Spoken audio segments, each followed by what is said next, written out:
Hello everyone, कैसे हो आप सभी। आज मैंने आप लोगों के लिए द लिविंग वर्ल्ड का 6th लेक्चर सेलेक्ट किया है। So without wasting our time, come on, let's go do this.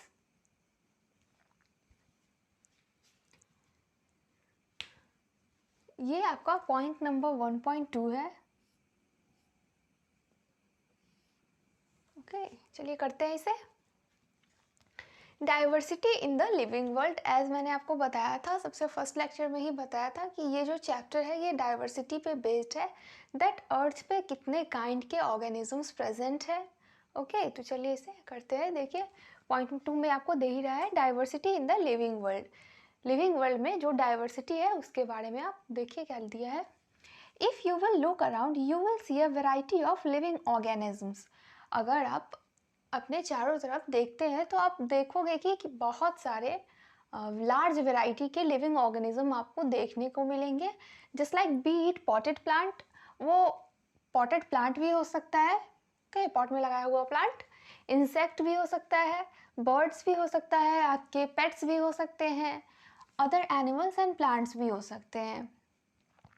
तो ये क्या है? ये डाइवर्सिटी ही तो है।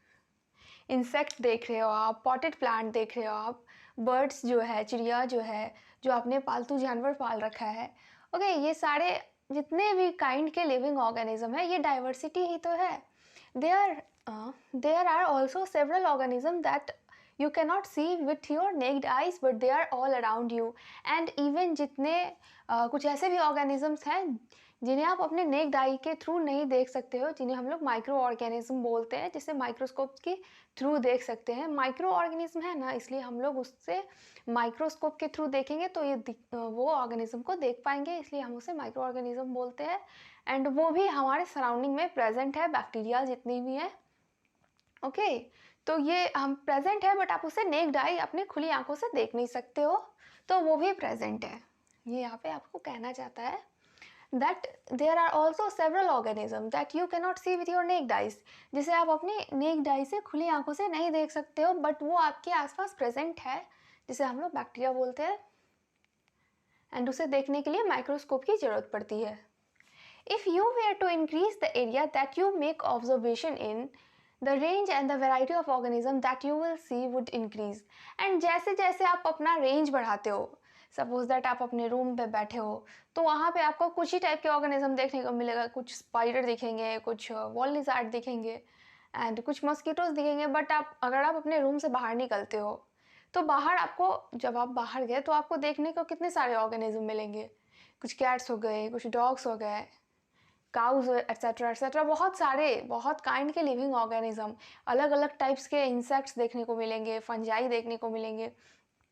तो यही ये कहना चाहता है कि जब आप अपने रेंज को इंक्रीज करते हो, if you increase the area, जब आप अपने एरिया को इंक्रीज करते हो एंड वहाँ पे आप ऑब्जर्व करते हो and that you make observation in, जहाँ पे आप जाके ऑब्जर्व करते हो, the range and the variety of organism that you see would increase. तो रेंज जो है कितने टाइप्स के लिविंग ऑर्गेनिजम्स हैं, उन सारे रेंज को आप देख पाते हो कि इतने टाइप्स के हैं। बहुत सारे इंसेक्ट मैंने बताया, फंजाई बताया, एंड आपका बहुत है रेंज में मैं आपको क्या बताऊं कि बहुत है। आप अगर बहुत केयरफुली ऑब्जर्व करोगे कितने काइंड के लिविंग ऑर्गेनिज्म है, अगर उसका नोट भी बनाओगे, एक कॉपी पे लिखते हो कि हाँ मैंने इसे देखा, तो वो भी आपका पूरा कॉपी फुल हो जाएगा। बट लेकिन आपका जो कैलकुलेशन है वो हो नहीं पाएगा उस कंप्लीट कॉपी में, इतने काइंड के लिविंग ऑर्गेनिजम्स है। And variety of that you see would increase. तो आप जैसे जैसे एरिया इंक्रीज करोगे वैसे वैसे इंक्रीज होगा।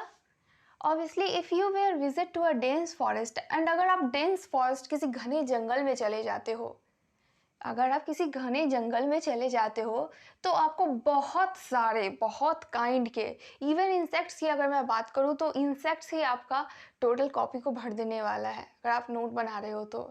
इंसेक्ट्स के इतने टाइप है, ये तो आपको पढ़ना ही है इकोलॉजी में। हालांकि देखिए यहाँ पे क्या दे रहा है, you will probably see much greater number and kind of living organism in it. तो आप वहाँ पे बहुत ग्रेटर नंबर ऑफ ऑर्गेनिजम्स वहाँ पे देखने वाले हो। ओके, तो यही है इसका डाइवर्सिटी का। Each different kind of plant, animal and organism that you see represent a species. तो जितने काइंड के प्लांट आप देखते हो, लिविंग ऑर्गेनिजम्स को देखते हो, okay, Each different kind of plant, animal and organism that you see represent a species. जितने kind के प्लांट आप living organism, animals and organisms आप देखते हो, सारे एक स्पीसीज को रिप्रेजेंट करते हैं. जितने काइंड के ह्यूमन बीइंग है तो इनका भी एक स्पीसीज है, सेपियंस का स्पीसीज. ओके, एंड जितने भी देखते हो ह्यूमन बीइंग का, जस्ट मैंने एग्जांपल लिया है, जितने भी ऑर्गेनिज्म आप देखोगे सब एक स्पीसीज को शो करते हैं. ओके, रिप्रेजेंट करते हैं, स्पीसीज को रिप्रेजेंट करते हैं. The number of species that are known and described range is between 1.7 to 1.8 million. तो जो नंबर है स्पीसीज का, जो नंबर है कि कितने टाइप्स के स्पीसीज पाए जाते हैं जो कि हम लोग जानते हैं, जिनके बारे में उनका रेंज दे रखा है कि इतने रेंज में डिस्क्राइब किया गया है. 1.7 to 8 million species. 8 million, 1.7 to 1.8 millions, इतने सारा बहुत डाइवर्सिटी है ना, इसलिए ये आपको रेंज जो है ओवरऑल रेंज 1.7 टू 1.8 मिलियन तक दिया गया है, जिसे आपको याद करना है. ये इंपॉर्टेंट है, आप इसे याद कर लेना या नोट करके कहीं पे लिख लेना. स्टिकी नोट पैड रखो आप, उस पर नोट कर लिया करो एंड उसे कहीं पे भी स्टिक कर लिया करो. जब आपको लगे कि हाँ मुझे रिवाइज करना है तो आप उसे देख लिया करो. वहाँ पे रखो जहाँ पे आप मोस्टली आप रहते हो, आपका ध्यान वहाँ रहता है, वहाँ पे आप उसे स्टिक कर लिया करो. आप देखोगे, आप ना चाहते हुए भी उसे मेमोराइज कर लोगे. This refers to biodiversity and the number of type of. तो इतना सारा जो डाइवर्सिटी है, तो इसे हम लोग क्या बोलते हैं, बायोडाइवर्सिटी बोलते हैं. And the number of type of organism present on earth, या ये बोलते हैं कि इतने टाइप्स के ऑर्गेनिज्म अर्थ पे प्रेजेंट है, अर्थ पे ये सारे पाए जाते हैं. We should remember here that as we explore new areas and even old ones, new organisms are continuously being identified. तो हम लोग को ये देखना चाहिए that जब भी हम लोग किसी न्यू एरिया में जाते हैं तो हम कोई नया ऑर्गेनिज्म को देख पाते हैं, एंड इवन ओल्ड वंस. और अगर आप कोई ओल्ड एरिया जहाँ पे आप पहले जा चुके हो, अगेन वहाँ पे आप फिर से जाते हो, तो वहाँ पे भी आप न्यू काइंड के ऑर्गेनिजम्स को पाओगे कि अरे इसे तो मैंने देखा ही नहीं था, बट ये स्टिल ये यहाँ पे मिला मुझे. Okay, new organisms are continuously being identified. नए ऑर्गेनिज्म आपको कंटिन्यूसली देखने को मिलेंगे. As stated earlier, there are millions of plant and animals in the world. As stated earlier, there are millions of plants हैं, animals है world में. We know the plant and animal in our own area by their local name. तो हम लोग जो भी plants हम लोगों ने देखा अपने एरिया में, ये प्लांट देखा, तो हम लोग उसे उसके लोकल नेम से ही तो जानते हैं. सपोज दैट तुलसी का जो प्लांट है तो उसे आप तुलसी ही कहोगे ना, क्योंकि आप लोकल नेम के थ्रू से जानते हो कि हाँ ये तुलसी का प्लांट है. And we know the plant and animals in our own area by their local names. तो हम लोग क्या करते हैं कि लोकल नेम्स के थ्रू से जानते हैं कि हाँ ये लोकल नेम है. जो आप जानते हो वो उसका लोकल नेम ही रहता है, साइंटिफिक नेम तो आपको बुक में पढ़ना है. चलिए देखते हैं. जस्ट लाइक मैंगो का एग्जांपल आगे लिया हुआ है, मैंजीफेरा इंडिका का. तो वो मैंगो का जो है साइंटिफिक नेम है, एंड मैंगो के कितने सारे वैरायटीज है एंड अलग अलग नाम है. ओके, आम एंड एक्सेट्रा बहुत सारे हैं. We know the plant and animal in our own area by their local name. हम लोग उसे local name के थ्रू जानते हैं. This local name would vary from place to place. तो ये local name जो है वो place to place vary कर सकते हैं, अलग भी हो सकते हैं. Suppose that आपने इसे आम कहा, कोई और कहीं और आप गए तो कोई और आदमी उसे कुछ और भी कह सकता है, क्योंकि वो उसका उस local area का उसका नाम हो सकता है. ओके, तो ये वैरी कर सकता है, अलग अलग हो सकता है. आपने कुछ और कहा, किसी और ने कुछ और कहा, एंड आप कहीं और गए तो उसने कुछ और कहा. ओके, तो वैरी करता है. तो देखिए आगे क्या कह रहा है कि वैरी कर सकते हैं even with in a country, एक कंट्री में जहाँ पे हो आप उसी के अंदर. Probably you would recognize the confusion that would be created if we did not find ways and means to talk to each other. And confusion भी create हो सकता है जब अगर आप उससे बात करने में आप नहीं कर पा रहे हो उससे बात. To refer to the organism, जिस ऑर्गेनिज्म के बारे में आप बताना चाहते हो उसके बारे में आप नहीं बता पा रहे हो, क्योंकि आपको पता ही नहीं कि इससे बात कैसे करें. वो कहीं और का इंसान है, आप कहीं और के हो, एंड आप दोनों एक दूसरे से बात किए तो आपको पता ही नहीं चल पा रहा है, कन्फ्यूजन क्रिएट हो रहा है. Probably you would recognize confusion that would be created if we did not find ways and means to talk to each other. जब हम लोग एक दूसरे के लैंग्वेज को समझ नहीं पाते हैं, एक दूसरे से बात नहीं कर पाते, तो हम लोग कैसे बताएंगे? आप कह रहे हो कि ये ऑर्गेनिज्म का ये नाम है, वो कह रहा है कि ये ऑर्गेनिज्म का ये नाम है। To refer to the organism we are talking about, उस ऑर्गेनिज्म को रिफर करने के लिए, उसे बताने के लिए कि हाँ ये, आपने कहा कि ये ऑर्गेनिज्म है, एंड उसने कहा कि वो ये नहीं, ये ऑर्गेनिज्म है, दोनों के बीच में कन्फ्यूजन क्रिएट हो गया। Hence there is a need to standardize the naming of living organism। इसीलिए यहाँ पे need है स्टैंडर्डाइज करने के लिए naming of the living organism, कि हम लोग लिविंग ऑर्गेनिज्म का जो नेम है उसे स्टैंडर्डाइज कर दे, एक पर्टिकुलर स्टैंडर्ड नेम दे दे, जिसे जहाँ भी अगर वो जाए तो उसका नेम चेंज ना हो। यहाँ से आपका इम्पॉर्टेंट है, यहाँ से आपका जो भी इम्पॉर्टेंट टर्म्स है वहाँ यहाँ से स्टार्ट हो गया। क्वेश्चंस जनरली यहाँ से आपसे पूछे जाएंगे, इसलिए यहाँ से आप जो भी है वो आप ध्यान से देखना। बाकी के लेक्चर्स जो मैंने किया था वो भी सारे इम्पॉर्टेंट थे, बट क्वेश्चंस जो है जनरली यहाँ से आना स्टार्ट हो जाता है। ओके, यहाँ से आपको जो भी है इम्पॉर्टेंट है, आप यहाँ से बहुत फोकस करके और ध्यान देकर देखना। चलिए करते हैं। Hence there is a need to standardize the naming of living organism। तो ये फील किया गया कि हम लोग साइंटिस्ट क्या करें कि किसी एक पर्टिकुलर ऑर्गेनिज्म के नेम को स्टैंडर्डाइज कर दे, ताकि क्या हो कि एक पर्टिकुलर ऑर्गेनिज्म उसी नेम से जाना जाए पूरे वर्ल्ड में वो ऑर्गेनिज्म उसी नेम से जाना जाए। तो इस प्रोसेस को कहा क्या गया? नॉमेनक्लेचर। इस प्रोसेस को, एक नेमिंग देने के प्रोसेस को क्या कहा गया? कि ये नॉमेनक्लेचर है। This process is called nomenclature. Obviously nomenclature और naming is only possible when the organism is described correctly. तो नॉमेनक्लेचर तभी पॉसिबल है ना जब हम किसी ऑर्गेनिज्म के बारे में अच्छे तरीके से जान रहे हैं। सपोज दैट अगर कोई इंसान ही है, अगर उसका बेबी जन्म लेता है तो उसके लिए नामकरण सोचते हैं, तो हम लोग देखते हैं कि इसके अंदर क्या फीचर है। अगर उसका आइज़ खूबसूरत है तो उसके बेसिस पे उसका नाम देते हैं। उसके बारे में हम लोग टोटली अच्छे से जानते हैं कि हाँ इसका नाम जो है इस तरीके का होना चाहिए, एंड हम लोग इसे जान रहे हैं तो इस तरीके का नाम इसका रखेंगे। तो उसी तरीके से ऑब्वियसली नॉमेनक्लेचर और naming is only possible when the organism is described correctly. किसी भी ऑर्गेनिज्म का नेम देने से पहले हम लोग को उसके बारे में अच्छे से जानना चाहिए, या पता हम लोग को रहना चाहिए उसके बारे में कि हाँ ये कौन सा ऑर्गेनिज्म है, and we know to what organism the name is attached to. And हम लोग को ये भी पता होना चाहिए कि जो नेम है वो किस ऑर्गेनिज्म से अटैच्ड है, जो नेम हम लोगों ने दिया है वो किस ऑर्गेनिज्म से अटैच्ड है।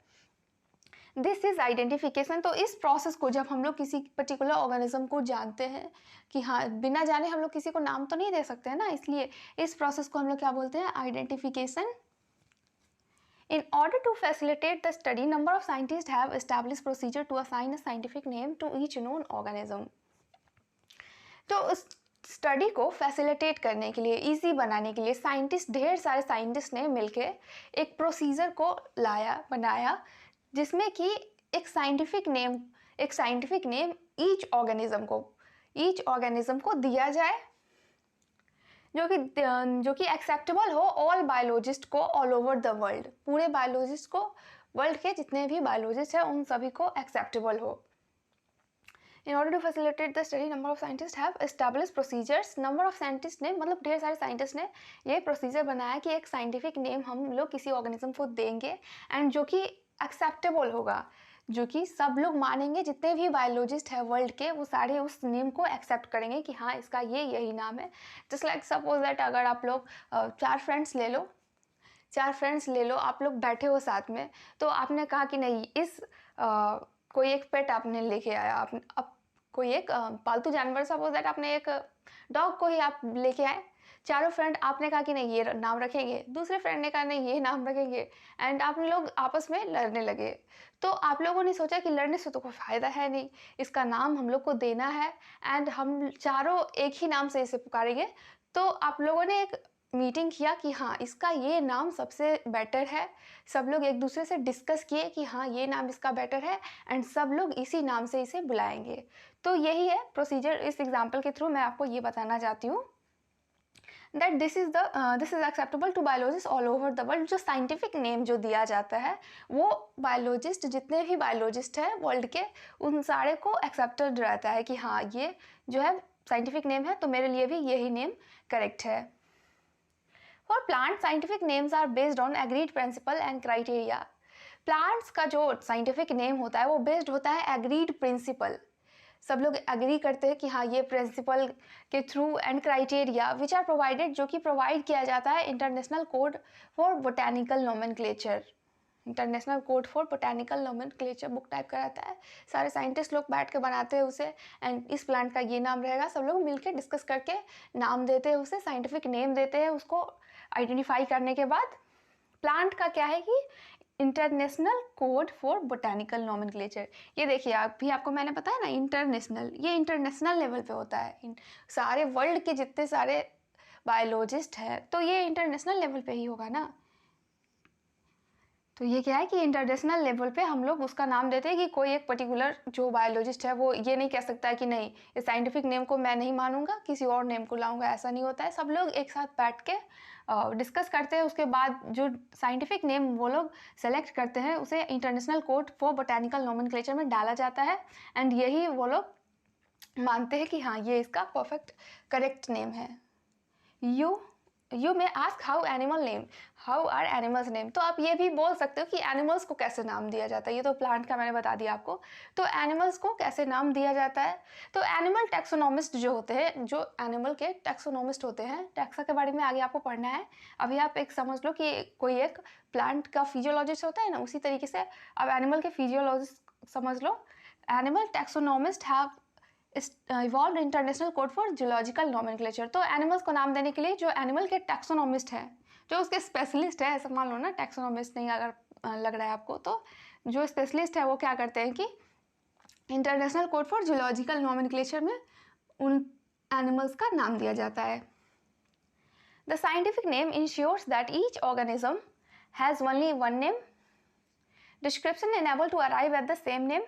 तो साइंटिफिक नेम एश्योर करता है, ये सुनिश्चित करता है कि ईच ऑर्गेनिज्म का एक ओनली वन ही नेम हो, बहुत सारे नेम्स नहीं दिए जाए, ओके, ओनली वन ही नेम हो। Description enable to arrive at the same name, and जो भी उस ऑर्गेनिज्म के बारे में डिस्क्रिप्शन दिया गया है, बताया गया है, वो किसी एक पर्टिकुलर नेम जो उन्होंने दिया है उसी पे आके अराइव करे, उसी पे जाके रुके। They also ensure that such a name has not been used for any other known organism. And ये भी वो लोग देखते हैं कि ये जो नेम मैंने किसी एक ऑर्गेनिज्म को दे दिया वैसा नाम फिर किसी दूसरे को ना दिया जाए, अदरवाइज कन्फ्यूजन क्रिएट हो जाएगा ना कि ये मैंने दे दिया, इसे भी दे दिया, एंड किसी और ऑर्गेनिज्म को भी सेम ही नेम दे दिया, तो कन्फ्यूजन क्रिएट हो जाएगा। तो ये भी वो लोग चेक कर लेते हैं दैट उस जो ऑर्गेनिज्म को जो नाम दिया है उन्होंने वो नाम किसी और को उन्होंने नहीं दिया है, ये भी देखते हैं। They also ensure that such name has not been used for any other organism, किसी और organism को वैसा नाम नहीं दिया जाए। Biologists follow universally accepted principle to provide scientific name to known organism. तो बायोलॉजिस्ट क्या करते हैं कि यूनिवर्सली एक्सेप्टेड प्रिंसिपल पे वर्क करते हैं, किसी भी ऑर्गेनिज्म का नेम देने के लिए, साइंटिफिक नेम देने के लिए यूनिवर्सली एक्सेप्टेड प्रिंसिपल पे वर्क करते हैं। Biologists follow universally accepted principle to provide scientific name to known organism. जिसे हम जिस ऑर्गेनिज्म को हम लोग जानते हैं उसका नाम देने के लिए बायोलॉजिस्ट क्या करते हैं, यूनिवर्सली एक्सेप्टेड प्रिंसिपल पे ये लोग वर्क करके नाम देते हैं उसका। Each name has two component, and each name का प्रत्येक जो कि किसी एक पर्टिकुलर ऑर्गेनिज्म का नेम है उसका दो कॉम्पोनेंट रहता है, ईच नेम का दो कॉम्पोनेंट रहता है। फर्स्ट है आपका जेनेरिक नेम एंड सेकेंड है आपका स्पेसिफिक एपिथेट। ओके, फर्स्ट क्या है आपका जेनेरिक नेम दिया जाता है, फर्स्ट उसका जेनेरिक जेनेरा क्या है उसका, उसके बेस पे उसका नाम दिया जाता है, एंड सेकंड उसका स्पीसीज क्या है, कौन सा वो स्पीसीज है, उसके बेस पे उसका स्पेसिफिक एपिथेट नाम रहता है। स्पेसिफिक एपिथेट जो है उसका नाम दिया जाता है। This system of providing a name with two component is called binomial nomenclature. तो ये जो सिस्टम है दो कॉम्पोनेंट के साथ किसी एक पर्टिकुलर ऑर्गेनिज्म का नाम देना, इसे हम लोग क्या बोलते हैं, बायोनोमियल नोमेनक्लेचर बोलते हैं। बायोनोमियल नोमेनक्लेचर इंपॉर्टेंट है। This naming system was given by Carolus Linnaeus, was यहाँ पे रह गया है। This naming system was given by, ये नेमिंग सिस्टम किसके थ्रू दिया गया था, कार्लस लिनियस के थ्रू दिया गया था। This naming system was given by Carolus Linnaeus. Which is being practised all over the world, जो कि पूरे वर्ल्ड में प्रैक्टिसाइज किया जाता है, पूरे वर्ल्ड में यही चलता है, प्रैक्टिसाइज किया जाता है। This naming system using A 2 word format was found convenient. ये जो नेमिंग सिस्टम है 2 वर्ड को इस्तेमाल करके किसी एक पर्टिकुलर ऑर्गेनिज्म का नाम देना, ये बहुत ईजी लगा, इसलिए इस सिस्टम को लिया गया। कन्वीनियंट लगा इसीलिए हम लोगों ने नहीं साइंटिस्ट ने सॉरी हम लोगों ने नहीं साइंटिस्ट ने इस 2 वर्ड फॉर्मेट को लिया, दैट 2 वर्ड के थ्रू हम लोग नाम देंगे, साइंटिस्ट लोग। Let us take the example of mango to understand the way of providing scientific names better। तो चलिए मैंगो का एग्जाम्पल लेते हैं ये समझने के लिए कि हम लोग जो है साइंटिफिक नेम्स कैसे प्रोवाइड किया जाता है, साइंटिस्ट जो है साइंटिफिक नेम कैसे प्रोवाइड करते हैं, उसी को जानने के लिए चलिए मैंगो का एग्जाम्पल लेते हैं। तो यहाँ पे आपको एंड हो गया। एंड वन मोर थिंग आपको मैं बोलना चाहती थी कि अगर फ्लो में बहुत कुछ नहीं, थोड़ा थोड़ा जो एरर आता है उसे आप इग्नोर किया करो। सडनली पिछले क्लास में मैंने बोल दिया था कि वर्चुअली सपोर्टेड मशीन्स में तो वो मशीन जो है लंग और हार्ट को रिप्लेस कर देता है, बॉडी मशीन्स के थ्रू सपोर्टेड रहता है, तो वो जो है वो फ्लो में मैं उतना नहीं देखती हूँ। बाद में जब मैं वीडियो देखती हूँ तो मुझे लगता है अरे नहीं इसमें तो ये चीज़ रह गया, तो थोड़ा थोड़ा एरर जो भी रहे आप उसे इग्नोर कर देना। वो फ्लो में होने की वजह से वैसा वैसा एरर आ जाता है, बट वो कोई बड़ा एरर नहीं है। ओके, बड़ा एरर नहीं है, आप उसे करना तो आप उसे देख लेना। वेल यहाँ पे ये लेक्चर एंड हो गया, मिलते हैं अगले लेक्चर में, तब तक के लिए बाय बाय।